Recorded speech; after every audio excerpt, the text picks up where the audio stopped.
My husband says that having a baby is a lot like death.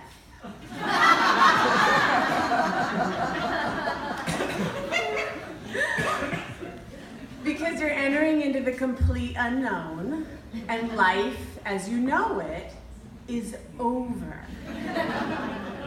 Now, I'm about 6 months pregnant when he's struck by this epiphany. Cheers. And I get it, but the death baby metaphor does not go over well at parties. It usually makes people very uncomfortable, and then they just make a beeline for the bar. I am what the medical establishment lovingly refers to as being of advanced maternal age. Or if you prefer the term geriatric pregnancy, we could go that way. It's flattering. And because of this, we experience a few setbacks on our journey to parenthood. It's kind of like my body has to warm up.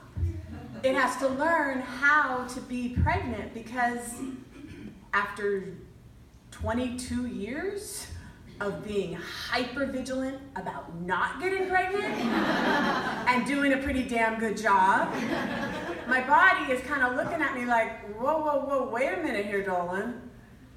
My body calls me Dolan. I don't know why.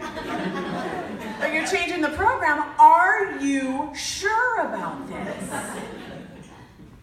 And the answer is a resounding no. No, I'm not. The truth is, I'm mildly ambivalent about having children. Mostly because I don't know that I'll be any good at it. But people would say to me on a pretty regular basis, "Oh my God, you would be the best mom. Your kids would win the mommy lottery if they got you." And I want to grab them by the shoulders, get right up in their face, look in their eye and say, "What evidence do you have of this?" Because as I see it, first of all, kids do not gravitate toward me, never have. Don't know how to talk to them, don't know how to play with them. Second, I have a bad track record with pets. And what are pets but stepping stones to babies? At 6 years old, I try to sell my cat Dusty on the corner of our street because she'll only eat wet cat food and the smell of it makes me gag. A good mother wouldn't do that. And third, I'm a terrible housekeeper. Some might even call me a slob. I once lived in an apartment in West Hollywood where a certain species of termite, I think they were termites, they inhabited the base of my toilet. I know. And they would bring in this very fine reddish soil and mixed with their own termite saliva, I assume, built these elaborate compounds, like made of these tall tubular towers connected with little tunnels. It was fascinating. I was horrified. And I would knock them down and try to wipe it up with a wet sponge. But these insects were so persistent and so industrious that eventually they won my respect. And I would just watch them every morning as I brushed my teeth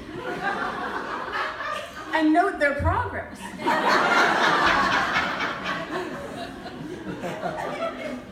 A good mother would not willingly cohabitate with vermin.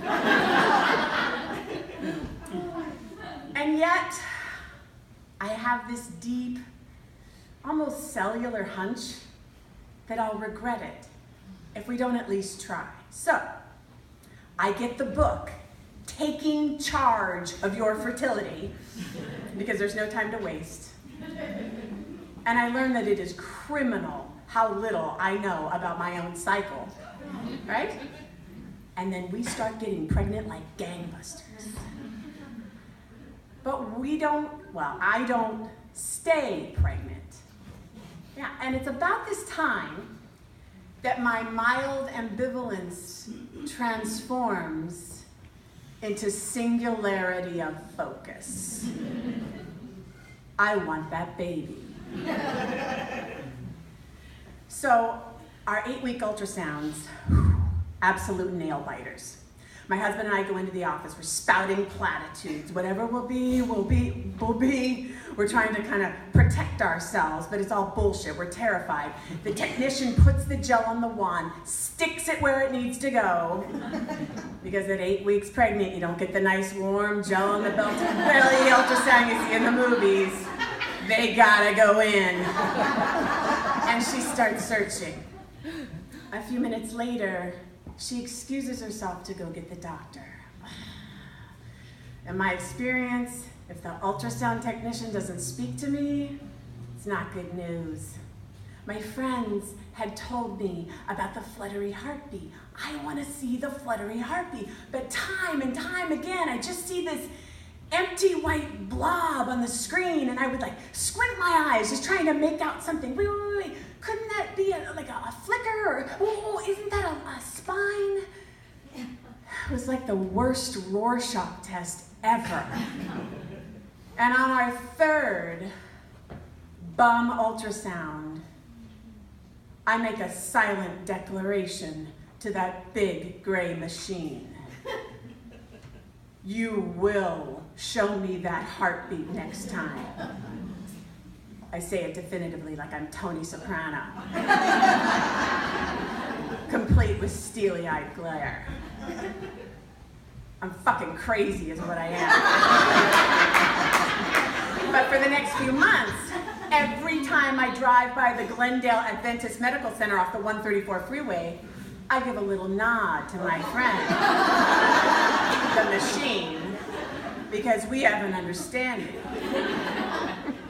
Blood tests show I have a clotting disorder, protein C deficiency to be exact. So after diligent charting of my basal body temperature, tracking the consistency of my cervical fluid, egg white, good to go, and strategic, well-timed, no frills intercourse with my husband, boom, we get a pink plus sign on that little sticks window. Then there are immediate and daily injections of blood thinner, consistent applications of progesterone cream, and the prerequisite torturous wait until I'm officially 8 weeks pregnant, and I'm sitting there again in front of my big gray ultrasound machine friend. Hello. No response. Dr. Quintero, our wonderfully positive yet deeply compassionate reproductive endocrinologist, is doing the honors today. And he has the adorable tendency of clapping like a little girl when he's excited. Okay, let's see what we've got. He inserts the magic wand, jiggles it around, pressing, prodding, pushing. And then, there it is, winking at me like a little white butterfly. Dr. Q claps. And then he cranks up the sound as loud as it will go. Nice touch, Dr. Q. And our ears fill with ba-bum, ba-bum, ba-bum. A strong, perfect heartbeat.